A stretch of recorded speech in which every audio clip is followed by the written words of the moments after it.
નમસ્કાર ખેડૂત મિત્રો, આપણે આજે પીકે પટેલ ફાર્મ પર કારેલીના પ્લોટમાં આવ્યા છીએ, જે 40 દિવસ ટ્રાન્સપ્લાન્ટ અને 20 દિવસ ઉમિયા નર્સરી બોરલમાંથી આપણે રૂસાંગ વેરાયટીનું કારેલાનું બિયારણ છોડમાં રૂપાંતરિત કરાવ્યું હતું, જે 20 દિવસનો છોડ હતો અને એ ટ્રાન્સપ્લાન્ટ કરે 40 દિવસ થયા છે.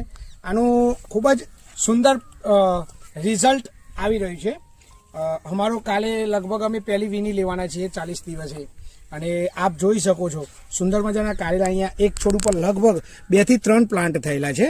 આ કારેલાની વેરાયટી છે કાજુ કારેલા, જે ખૂબ જ અહીંયા અમારા બાજુના માર્કેટમાં ચાલી રહે છે. આ એક તમે જોવો છો કે કેવડું મોટું સાઇઝ બની, તેમ છતાં તેની અંદર કોઈ જ પ્રકારનું વળી જવાનો કોઈ પ્રોબ્લેમ આવતો નથી. આની અમે અંદર હજુ એવી કોઈ ખાસ ટ્રીટમેન્ટ કરી નથી. અમે આની અંદર જેમ બને તેમ સુધી રાસાયણિક પ્રક્રિયાઓનો ઓછો ઉપયોગ કરીને અમે એની અંદર 10 પર્ણિયર જે ગ્રીન કમાન્ડોનું આવે છે તે આપ્યું છે, અને સામાન્ય થોડા વોટર સોલ્યુબલ ખાતર અને વધારે ભાર અમે જીવામૃત, ઘન જીવામૃત આપીએ છીએ. આની અંદર અમે મલ્ચિંગનો ઉપયોગ કર્યો હતો.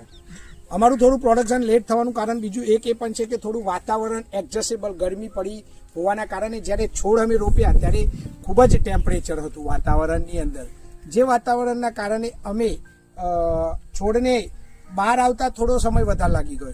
આ તો આમ જોવા જઈએ તો લગભગ 25 દિવસનો પ્લાન્ટ છે, જે આ ગ્રોથ કહેવાય. છેલ્લા 10-15 દિવસમાં તો વધારે પડતી ગરમીના કારણે છોડમાં કોઈ જ પ્રકારનો વિકાસ થયો ન હતો. અને હવે આપ જોઈ શકો છો કે દરેક છોડની અંદર 2-3 ફ્રૂટિંગ થયું છે, સુંદર માંડવો થયો છે. અને આપ પણ જો આ પ્રકારની કારેલી કરવા માંગતા હોય તો અમારું માર્ગદર્શન, અમારી નર્સરી દરેક પ્રકારના છોડ આપે છે.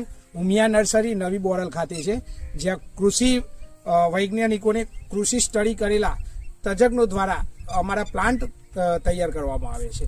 Thank you so much.